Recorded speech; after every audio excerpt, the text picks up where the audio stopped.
Bien, ce sont les aléas du direct. Rodin Hubert, merci d'être venu quelques minutes parler d'avion et sécurité, un livre qui est dans votre catalogue, déjà sur Internet et déjà dans le catalogue. On espère répondre à vos questions. J'ai fait une petite phrase sur la présentation de votre ouvrage en disant « ça va répondre à presque toutes les questions que vous vous posez, que vous ayez peur ou pas en avion ». Pourquoi ? Parce que les drames, les médias, la sécurité, les lignes aériennes. Alors, c'est, je pense, une inquiétude personnelle que vous nous avez transmise, ou bien c'est une chose très soignée, très ordonnée en disant ok, on va mettre de l'ordre dans la maison. Ouais, il y a beaucoup d'interrogations. Ouais. L'Internet, les médias, la presse, que ce soit la presse audiovisuelle, la presse écrite, depuis des décennies, il est vrai que quand une catastrophe aérienne se produit, elle défraye la chronique. On en parle énormément, c'est un fait majeur. Le problème, c'est que malheureusement, ce qui se passe, c'est tout ce qui se passe après, tout ce qui se dit après. On dit beaucoup de choses, on dit beaucoup de bêtises. Et je pense que c'était bien. Alors, c'est mon 4e livre, il y a eu d'autres livres qui ont précédé sur les accidents d'avion. Mais c'était surtout aujourd'hui de répondre à toute une série d'interrogations. Oui, oui. Donc, dans ce livre, il y a 150 questions. C'est très bien qui sont les 150 questions que les gens se posent. On peut se poser un jour ou l'autre. Ouais, exactement. Donc, on nous dit que la partie arrière de l'avion est le plus sûr. Pourquoi les boîtes noires sont derrière? Pourquoi elles sont orange en plus? Voilà.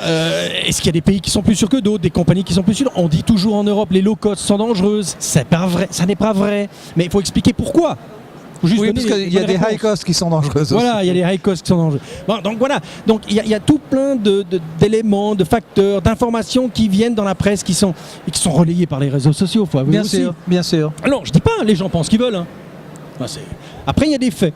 Il y a des faits qui sont là, qu'on dit, voilà, pourquoi un avion tombe, notre ami Newton, quand jusqu'à la preuve du contraire, il n'y en a aucun qui est resté en haut. Plein de choses comme ça. Il y a plein de questions. Pourquoi les avions y a-t-il de plus en plus d'avions blancs? Pourquoi y a-t-il moins de couleurs? Pourquoi il y a plus la formation des pilotes? Les drones, on parle des drones maintenant beaucoup. Hein. Il va y avoir des problèmes avec les drones. Et des avions et des lignes où les pilotes doivent payer pour voler aussi. Il y a eu des sujets à scandale. L'alcoolémie. Ah oui, alors est-ce que les médias justement font un effet de loupe désastreux?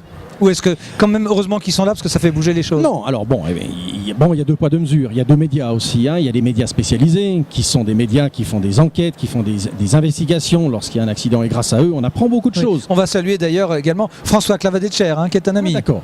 Mais oui, je ne sais pas s'il est là, mais il nous verra sur Internet. Eh bien, il y a aussi malheureusement des médias des médias bon marché qui relayent ces informations sans investiguer, donc voilà, il faut faire la part des choses. Moi, mon rôle, il n'est pas, et je l'ai toujours dit, mon rôle, il n'est pas d'enquêter. Quand je dis que je suis accidentologue, c'est quoi? Accidentologue, c'est étudier la science des accidents. Étudier et de savoir pourquoi un accident se produit, quelles en sont les conséquences, quelles en sont les causes, qui fait quoi pour nous amener à ces situations. Et c'est ça qui est intéressant de comprendre.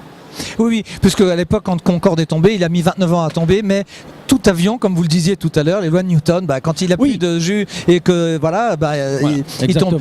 Et ça veut dire qu'aujourd'hui, quand on doit prendre un avion, indépendamment de s'envoler sans s'affoler, le livre de Secavia, on connaît l'éditeur, l'ami Cruchet peut-être nous écoute. Qui était mon premier éditeur d'ailleurs. Ah, formidable. Alors on a dû se connaître, il me semble qu'on s'est vu chez lui.